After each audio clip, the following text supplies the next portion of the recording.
एक साधारण सी गृहिणी ने अपने दृढ़ संकल्प, अटल लक्ष्य, समर्पण और त्याग से एक ऐसा संगठन खड़ा कर दिया जो आज दुनिया का सबसे बड़ा महिला संगठन है और जिसकी जड़ें भारत के बड़े महानगरों से लेकर दूर दराज के दुर्गम इलाकों और गांवों तक पहुंच चुकी हैं। इस संगठन को हम सभी राष्ट्र सेविका समिति के नाम से जानते हैं।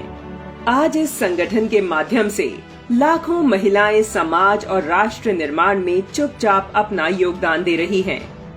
इस सामाजिक संगठन की संस्थापिका थीं लक्ष्मीबाई केलकर।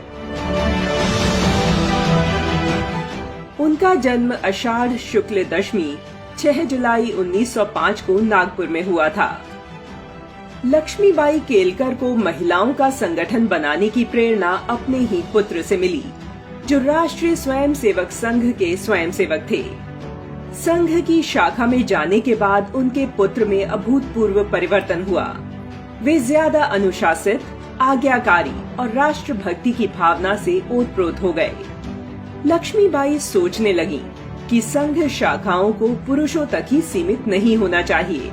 आवश्यक है कि सभी महिलाओं के हृदय में भी राष्ट्र हिंदू संस्कृति और संस्कारों के प्रति प्रेम उमड़ना चाहिए, क्योंकि महिलाएं भी समाज का महत्वपूर्ण हिस्सा हैं।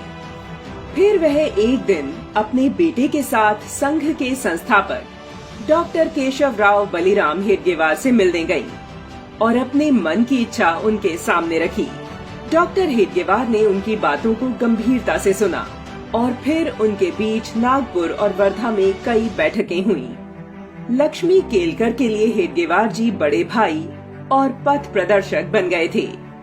लक्ष्मीबाई केलकर ने उनके मस्तिष्क में यह विचार डाल दिया था कि बिना महिलाओं को सशक्त किए समाज कभी उन्नति नहीं कर सकता, साथ ही देश का विकास नहीं हो सकता। महिलाओं में सही मूल्यों का विकास कर उन्हें देश की सेवा के लिए तैयार करने के लिए प्रशिक्षण देना बहुत आवश्यक है। यह भारत के इतिहास में एक क्रांतिकारी घटना थी। समिति ने महिलाओं को अनुशासित सेविका बनाने के लिए प्रशिक्षण देना प्रारंभ किया।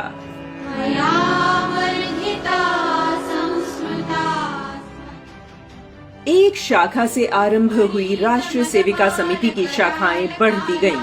हिंदू पणीच करी उन्नत भारताला, हिंदू पणीच करी। समिति का विस्तार सिंध, गुजरात, मध्य प्रदेश और पंजाब तक हो गया।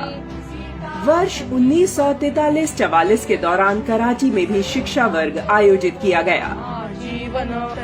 प्राप्त हो। समिति ने बच्चों की शिक्षा के लिए शिशु मंदिर, घरेलू स्तर पर कुटीर और लघु उद्योग को बढ़ावा देने के लिए उद्योग मंदिर स्थापित करने की योजनाएं बनाई। लक्ष्मीबाई केलकर में नेतृत्व की अपार प्रतिभा थी। सभी महिलाएं उन्हें प्यार से मौसी जी कहकर पुकारती थीं। मौसी लक्ष्मीबाई केलकर ने जब यह अनुभव किया कि वर्धा में उनकी बेटी की पढ़ाई के लिए लड़कियों का स्कूल नहीं है, तो उन्होंने स्वयं कन्या विद्यालय की नींव रखी, जिससे वर्धा में नारी साक्षरता का मार्ग प्रशस्त हुआ। वह अपने छोटे छोटे प्रयासों से बालिकाओं को आत्मविश्वास से भर देती थीं। उन्होंने बालिकाओं को साइकिल चलाने और तैराकी सीखने के लिए भी प्रोत्साहित किया। उनके इन्हीं प्रयासों से राष्ट्र सेविका समिति जैसा एक सुदृढ़ राष्ट्रीय संगठन खड़ा हुआ, जो परिवार, समाज और देश के हित में नारी शक्ति के बीच में कार्य करता है।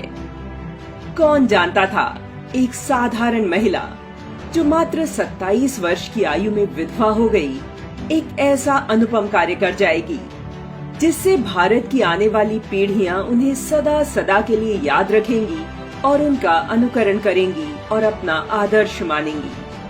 वंदनीय मौसी जी को